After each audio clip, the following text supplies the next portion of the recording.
what's coming up ahead.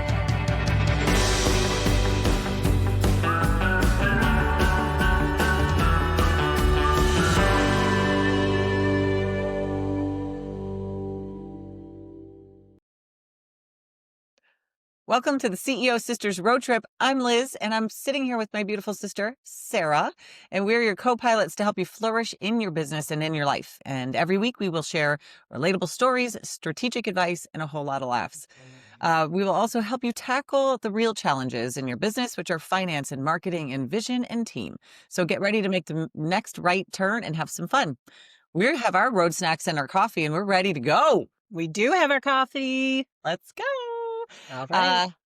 This episode is brought to you by Friends. You know, everyone my age's favorite show of all time. From that hilarious moving scene, remember that, where Ross yells, "Pivot! Pivot!" I will be putting it in here because it makes me laugh so hard. I just watched it. And I love that scene. Screaming pivot. They're stuck on the stairs for like hours. It's great. So They had road snacks. They had snacks while they were stuck. they did have snacks there. But I have to say that episode changed the way that I say that word forever. I actually can't say pivot without going pivot. Pivot. Thank you, Friends, for helping make pivots funny. How you doing, sis? I'm doing well. It's been a couple days since I saw you. I saw you in real life. Yeah, we just had Thanksgiving. Excuse me. We sure did. That was fun. We had a nice time. You're an incredible hostess, and you make delicious food, and your children were very helpful, and I loved every minute of it. Yeah, I mean, I'm okay. As I keep saying, it wouldn't be Thanksgiving without a near turkey disaster. And I love that with all the planning, I still blanked up the timing of the turkey. And Noah's like, do you want to put that turkey in? And I was like, oh, I guess. You were very casual, which I think bodes to you being in a good place, but you were very casual about putting that I turkey think in. it was a little too cocky. I felt like I don't think it was cocky. I think you were just like, I got this. It wasn't cocky, though. And we did. And then everyone got there and just hovered. And I was like, why are all your foods cold? And why are you hovering? It was the new kitchen. Everybody wanted to be in the same space. I tried to think about ways to get people out, but it wasn't going to happen. Dance party. And the living room had too many tables in it. It was just tight. Yeah. We just need bigger spaces. We do need bigger spaces. For 30 people. A lot of people. Yeah. Yeah. I mean, I like doing that, but I don't know. I also was thinking a nice intimate one would be due for a nice 12-person one. Yeah. Because I want fancy. I was talking to a client. They have, he and his wife loves a beautiful table. Yes. And so they have a huge Thanksgiving Eve with all their family. And then they have 5 kids. They have a beautiful table for just the 7 of them. And I'm like, that's really smart. The kids are not at the table? No, they are. But just 7. But they have a huge family that they do the night before. And then they have just the 7 of them on their big, beautiful table for them on Thanksgiving. Oh, gotcha. Yeah, I think there's something about passing the food too, sitting at the table and having a prayer, saying grace before the meal, and then passing small plates of side dishes and things. I'm with you. I feel like, all right, let's do that next time. The whole world is too buffet style right now. There's something more intimate about sitting down and. I agree. Yeah, next year. But there's always next year. Yeah, it's true. Okay, so let's talk about some pivoting. In this episode, the reason I wanted to talk about this is life changes on a dime. And I mean, I think the example we just gave with the turkey is a good one of, we have all these plans and all of a sudden what hits the fan and you're like, what just happened? Shoot. Okay, now what? And so it's something I talk about all the time with my clients and just people in general. And we just did a goal planning session with a couple people, and it was really fun and amazing and inspiring. And I know immediately that we're going to create also some action plans for when it doesn't happen the way that they thought, right? So we have all these plans for 2026. And I know pretty quickly we're going to sit there and be like, okay, that's not Shoot. happening. So we have to Yep. pivot a little bit. Yep. So that's what I thought we would talk about it. And I want people to really, the big takeaways for today that I hope everyone can leave with is that things do change in an instant, and we do have to get comfortable with change. That cheesy line of the only constant thing in this world is change Yep. is true. Yep. Um, and also that the decisions don't have to be life or death. I think people get nervous about how to make decisions. I spend a lot of time helping people with that, and I have a couple models that we can talk about. So we'll do that. It's funny. We just had this conversation, Doug and I, yesterday or the day before about sometimes our inability to be decisive when we Mhm. need to be decisive, and we think about it too long. And I kept feeling this, we only are given today. So make the decision today based on the information you have and move forward. Otherwise, we sit here and we wait and we wait and we wait, which doesn't help anybody. So just make the decision based on the information you have, based on where you are in the moment. And Yep. if you need to pivot tomorrow, you pivot tomorrow and make another Yeah. decision. Yeah. Yeah. It's, I Very mean, timely. other cheesy things that come to mind as you're saying that is, I see this all the time. It's the paralysis by analysis, Yeah. Yeah. and you're just stuck, right? And just, somebody, probably Billy Ann says this all the time. It's perfection is the enemy of progress, right? Yes. It has to be perfect, or I have to overthink it, and we get stuck, and we waste a month, we waste a year, we waste 5 years. So there's nothing. Well, I shouldn't say that. There are some life or death things, but for where we are in our world right now with the two of us and this Yep. business, there are no decisions that are going to kill anybody. No one's going to die because a pottery thing didn't happen. No one's going to die because I said the wrong thing or gave a wrong decision matrix, So, all right, let's go. All right. All right. Let's see. Hold on. I have to finish one thing. I'm done. I have to send a note. All right, sis. Let me kick it off by asking you the initial question here. So, before any major business pivot, there's always a moment of business inertia, that feeling of resistance because the old way is too comfortable. What are the most common excuses you hear from your clients when they should pivot, but they're too comfortable and they just won't? Yeah. And I love that question of like comfortable, right? We love routine. Our brain loves it. Our body loves it. We need routine in our life. So we need it, but it also holds us back from adding new things, or we're not sure how to add new things. So when I hear people give me excuses as to why they haven't done things, and me too, right? Yep. And when I don't do something, when I sit in a space too long and I, for whatever reason, can't seem to get my act together. Most of the time, I believe it's two things. It's they don't have clarity and they're scared. So it's clarity and fear. And when I think of what clarity is, they don't have all the details just to see it clearly. So they could be, and the reason many people don't is because they're afraid. I did an article years ago called "The Many Faces of Fear," and it's something that I see people get stuck behind how scary a decision seems or how scary change seems. And so they just get stuck.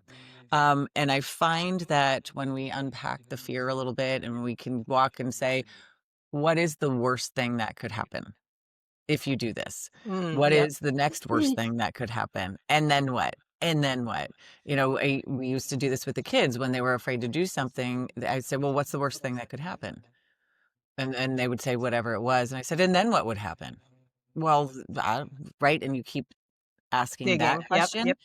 And it's one of those, and I still do that with clients. And so I find that if you can just spend time and unpack why you're scared, you can move through it much more quickly and easily. I have a model that I saw from Mike Michalowicz. He has this huge list of resources and forms that he created, worksheets that he created during COVID. And one of them is called 10-10-10. And I find helping people to have a framework for making decisions is super helpful. And this one, it says, how will I feel? And love that he uses that line too. Like, it's not about the logistics at this point when making decisions. It's really the feeling. How will I feel if I go forward with this decision in 10 minutes, 10 months, and 10 years? And how will I feel if I don't do it in 10 minutes, 10 months, and 10 years? I love that. I know. And I love that. it's such a simple way to think about it.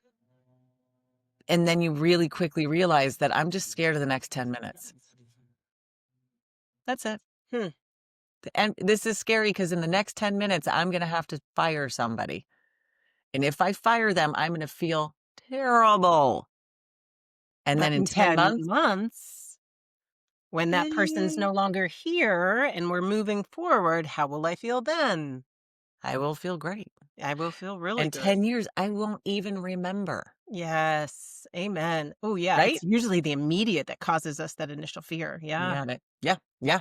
Nice Yeah. one, So Mike. that's I what, like that a lot. thank you. And so what do you think is, so for you, what was the most significant shift that you have encountered since doing either Sarah Jane Pottery or sometime in your business that forced you to pivot? And then how did you overcome the fear or overcome letting it go? Let's see. I would say I'm still in the honeymoon phase of my business.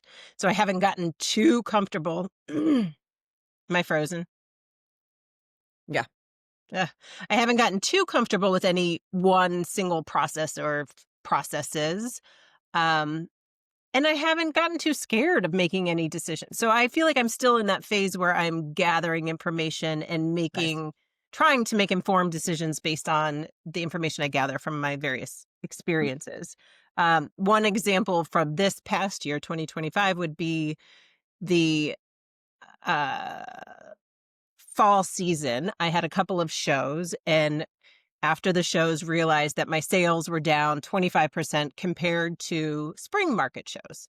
Yeah. And as I was pondering and questioning why the traffic seemed like the volume was about the same, I realized that it may just be a fall market. Like, are people Yeah. actually buying gifts? So this is what I'm selling mostly, is Yeah. things that you're going to gift to people or gift to yourself. And fall seems like a weird time to buy things. It's before the holidays. It's not spring where you're emerging like a butterfly after a long winter and you're looking forward to Mother's Day and things like that. So my pivot is for 2026, considering not doing fall shows and Yep. just focus on the spring and the holiday markets that were driving more volume, sales, profit. I loved it. And I loved that Pivot, conversation baby. that we had because you what? Keep Oh, disconnecting. it's all right. Just keep working through it. Ready? I loved that answer, and I loved being a part of that thinking with you. And you're reflecting on the fall one, and I agree 100%. People don't buy stuff in the fall as much. It's in this capacity, and so in spring you have Mother's Day, graduation, wedding, all these fun gift giving holidays and Yep. events, and then Christmas obviously is Christmas, and so building two seasons, what a cool thing to know, or at least experiment to try moving into 2026. It streamlines your creative, what do you call them? What do you call them? Collections. Collections, thanks.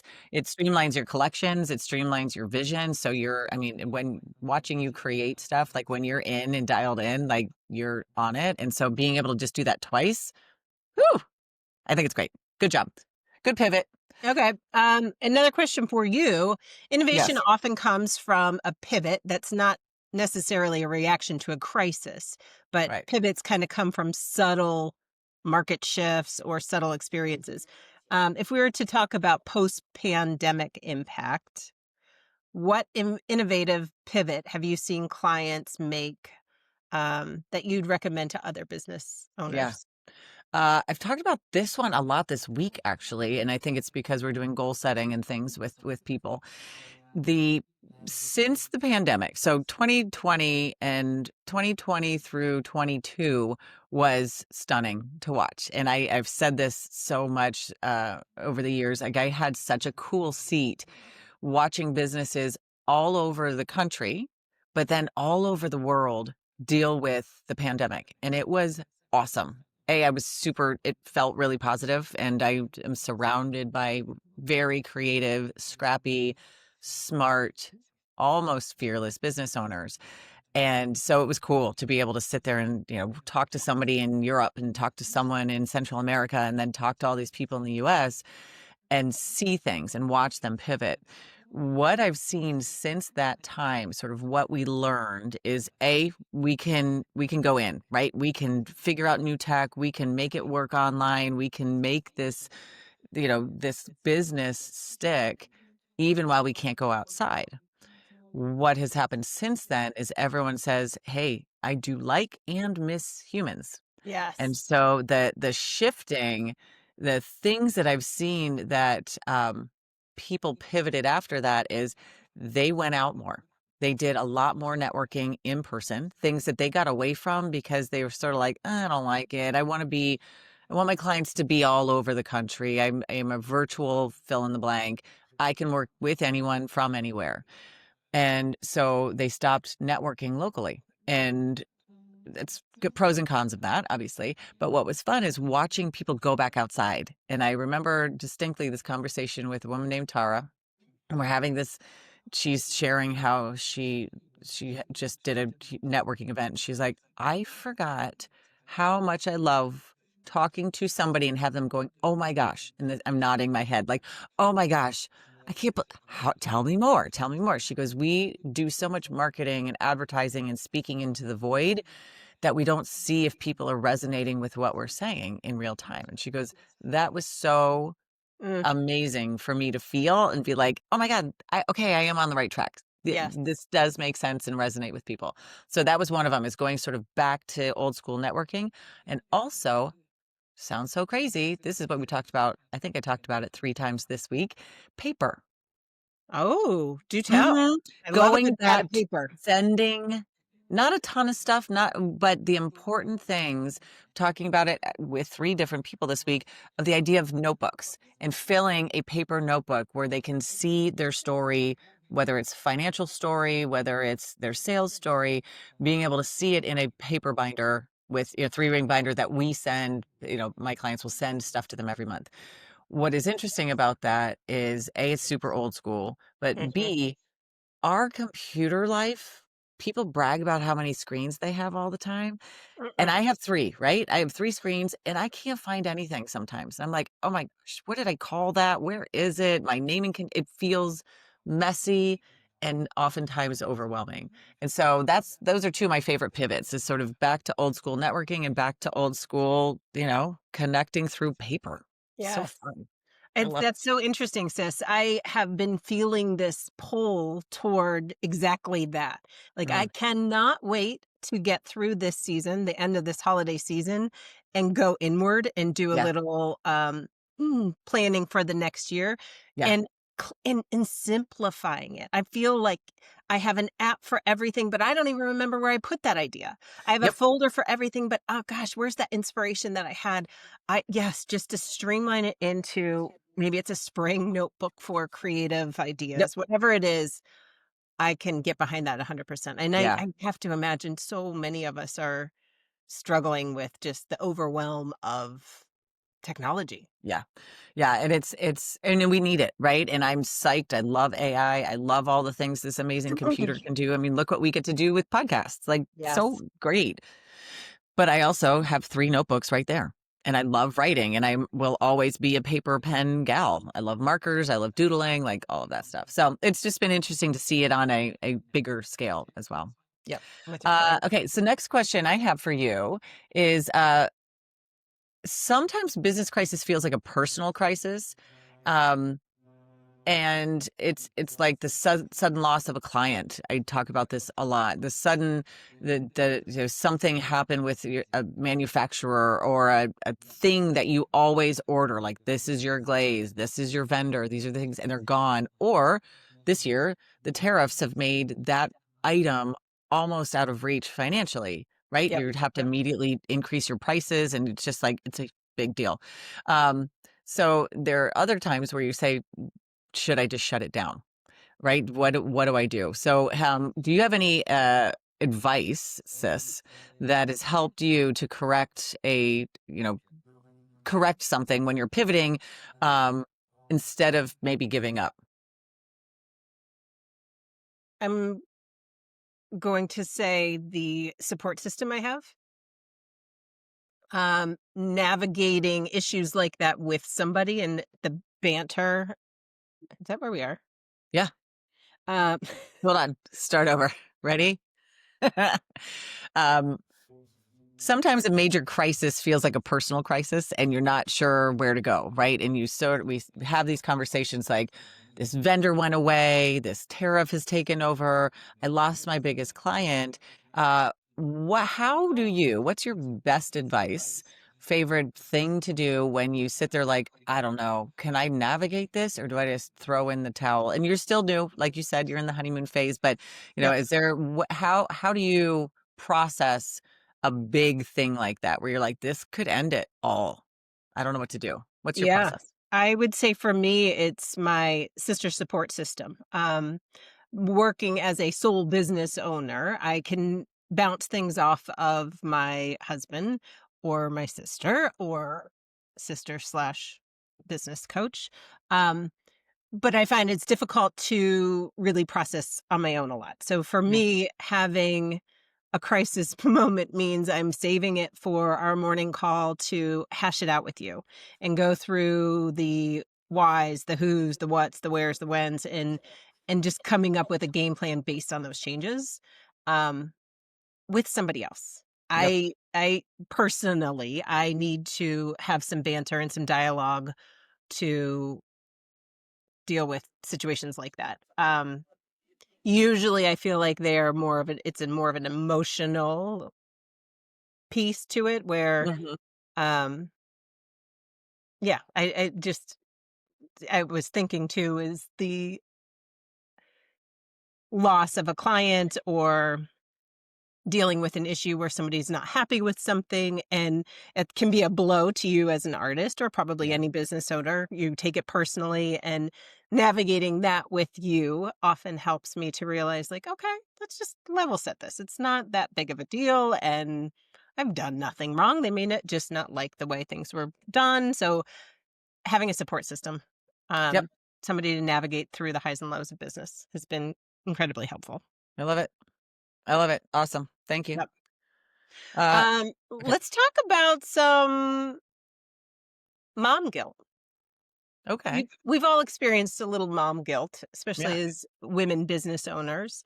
Um, can you share a less than awesome moment where you had to make a business pivot, like pulling back on a project or dropping a service that you were working with, not necessarily because of the market, but because it was necessary for your family, Yeah. or to protect your own mental health? Yeah. Oh, 100%. Yeah. Yeah. This is a good one because it required me to quit my job. Yeah, do tell. Right. So Share away, sis. going back to, I worked for that education company for a long time, almost 2 decades, and it was awesome until it wasn't. And I think I may have said this on an earlier episode, but I had my very first and I think only panic attack. And it was after a meeting that didn't go as planned, as expected, as whatever. And I realized I can't do this. It's not healthy for my family. It's definitely not healthy for me. And I remember sitting there going, I don't deserve this. Like, this is not what I signed up for. This is not how I believe work has to be. I don't believe that. I don't believe we have to be miserable. We have to put up with people who treat us poorly. I don't. I mean, I quit the talent agency for the same reason. I didn't have an anxiety attack, but they were horrible. They treated everybody so poorly, and I was like, this is not okay. Like, it's not worth it. And you have a And choice. You have a choice of anywhere you can go. I know, and it's many people do not feel that. They don't. And I've felt like that before too. Like, I can't quit. And, Noah and I have this conversation and he feels like that often because his salary is what really keeps everything running. Yeah, Like, it's paramount. him. So Yep. that pressure I don't have, and I know it's a luxury. I wish I did. I wish I was making more and, could have a little bit more of that. But he's also not being treated poorly. Right. So if it was a toxic, abusive place, I know we'd have a different conversation. Anyway, so that would be, the time that I said I have to make a huge pivot and I have to sit there and say, I can't do this right now. It's not good for my health. It's not good for me. All that fun stuff. All right. So I have another question for you. Thinking about pivots, Yep. oftentimes it doesn't have to be, and it isn't a huge 180 change, right? It's not something where you're completely about facing. It could be a minor little adjustment. So thinking recently, what is one of what's a recent little mini pivot that you made that was sort of unexpected and positive, allowed you to get something that you weren't thinking could happen? Yeah, this one's an easy one. I'm going to call it a sale is a sale. And I was operating under the idea of building a collection for a season's worth of markets and not sharing anything online until after the market, because I wanted to have a full presentation at a show and not have it look sparse and whatever. But what I realized is I don't have yet. I don't have an incredible amount of online sales, but I am missing out on some Yes. sales by not posting the materials when they're ready, when the pieces when they're ready. So I have started to simultaneously, as I'm building, add them to my website and promote them online. And Yep. I'm finding that I don't have a number to equate to it at this moment, but I am finding that I'm getting sales from doing that. So Oh, yeah. I I will mean, continue to, double yeah. dip. It's like some of the things that you've been sending to me, the images, and I'm like, get that up there now. Go. Right. I And know. then I'll have my friends who are following you say, I want that thing right now. Can you Yep. get it? Where is it? It's not on the website. Where is it? And so I love that pivot. I do Yeah. think, building for a show, sure, but you don't ever know who's going to show up. You don't know Well, what's going to happen. Yeah. and posting on social media, like you're putting out a teaser, so make it available. If somebody wants Mm-hmm. it, make it Mm-hmm. available to them I in love that it. moment. I love it. That's great. Yep. Yep. That's a fun one. Yeah, and it's been fun to watch you do that because it does get people super excited about what you have and what you're selling and all this stuff. So good job. Good job on that one. Thanks, sis. All right, back to you. How do you distinguish this between a temporary setback that requires perseverance and a foundational issue that requires a full-on pivot? Like, what are the top 3 data points or gut checks, as you like to call them, Yeah. that you rely on to make sure that the high stakes decisions that make those high stakes decisions in whose ever business we're talking about? Yeah. Um, when I Did think that make of, sense? yeah, yeah. I mean, Okay. when I think of the decisions and thinking of like how to know whether it's, this is working, sort of, this is not working, I like to think in quarters. So, let's look back at the last 12 weeks. What has happened? What was working? What wasn't?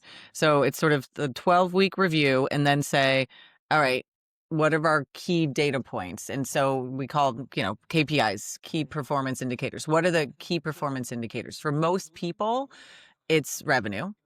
It's whatever product they're selling, and then it's how much time and energy are we putting into it. So it's sort of like the revenue times time and energy, and then what are the products? Are we selling everything? Are we only selling one thing? Oftentimes people don't know where their money is coming from and where it's going. And so Mm, being able to check backwards for 12 weeks and say, all right, let's just look at the numbers. Let's just look at what the revenue has looked like. Let's check out how much time I spent on that. Or my team has spent on that. Whether it's a client, we're spending all this time on this client who's paying us $170 a month. That doesn't seem to be working. right. So we may need to do something like a big pivot, which is fire a client, or maybe we do a small pivot and ask someone to start tracking time, right? So being able to check back 12 weeks and then say, all right, let's now watch this for the next month, 6 weeks, 12 weeks, whatever, can give us a minute to decide what really makes the most sense. sometimes things have to happen immediately, but more often than not, if you give yourself a little time, review some things, you'll make a better decision, and it won't seem so scary because you'll have the data. You'll have the revenue data, you'll have the time, energy data, and then you'll have the ability to see, what all of that looks like and what it's doing to your business. So, yeah, I like that. I like thinking about that. I like threes, so it's like three simple things. Okay, I have a question for you next is what based on what we see today, right? And we know things are changing pretty rapidly out there. What's the next big pivot that you think you're going to see in your business in the next 12 to 18 months? What are you doing to prepare for it? I mean, we talked about earlier, well, they didn't hear it, but our, going away for our retreat to set some things up. But what are you anticipating that you might need to change? I am ready to expand. I am Ooh. dreaming a big dream, and like I've already said, I'm very excited to go offline and just do some planning and dream work, goal setting. Um, I love this studio more than anything. It's a 12 by 18-foot she shed, basically, with everything I need except running water. And I haven't even minded using my outdoor hose to get my water for the last year and a half. Yeah. But I think what I realized this year is I loved, and this goes back to your point about being face to face with people. I Yeah. love the connection piece. I love at the shows connecting with customers, connecting with other artists. And I am dreaming of having a bigger space where I can bring people in and I can offer lessons and teach classes and events, share space to create with other artists. So I'm kind of going big. I think this has been a great soft start to getting into this business, but I think it has some real growth opportunities for me. Hmm. And I think I'm That's ready to great. pivot onto something a little bit bigger and different. I love it. So I'm That's gonna dream super. it. I'm gonna throw it Oh, out there on this yep. podcast, and it's gonna come to fruition at some point. I love it. Yeah. And it's so funny. So thinking of what you've done in the last year, we pulled out all the Christmas stuff yesterday, and remember all those gorgeous trees that you made me Yes. that most of them broke because I broke Yes. them? Um, Most of such them were knocked off of the Oh my windowsill. gosh, such a bummer. Ellie was looking at it and she goes, Aunt Sarah's gotten so much better, even in a year. And I said, I don't know if that is a good example of better because I think those are so beautiful in what they are. She goes, just everything she makes looks so much more refined. Mhm. So And there you I go. From a remember saying that year old. day Yeah. one. I said, please don't purchase too much because I'm only gonna get better and better and better." And I mean that, like, I want to get better and better, better. I'm gonna flip this question back to you, sis. Yeah. What do I And think? The yeah, next big what pivot? did for you, for Liz Sporn, what is your next big pivot? Yeah. It's really, I want this podcast to be, uh, bigger. I mean, we're just a little baby podcast, right? And Yep, we yep, joked at that first episode of there are only 65 bazillion trillion podcasts out there. But I want to hone this show. I want to hear from people. I want to interview a bazillion cool ass ladies yep. about their business. I loved, so far we've had Tracy and we've had Kelsey, and we are going to have my friend Erin come on, and we have Christy coming. We have some really cool, badass business ladies, and I'm excited for that. So I feel like I'm going to pivot and spend a lot more time there. Yep. And I'm also writing a book, so I want to really uh, get that going and focus more there than maybe focusing on coaching, 100 clients. Right? So there, that's my big thing. And I feel like being able to really spend time meaningfully with the clients that I do have. And really look to double down on what they need and, just keep working. I don't know if it's a pivot more than a keep working, but so Yeah, that's well, that. it's an attention pivot. You have to shift your focus on something more Yeah. solidly in a different direction. For sure a pivot. Yay, that's exciting. I love that. Yay. Yeah. Okay. I think that's it. I think we Yeah, did it. I I think we think did. Yeah, that was good. Thanks. I love the idea of pivots.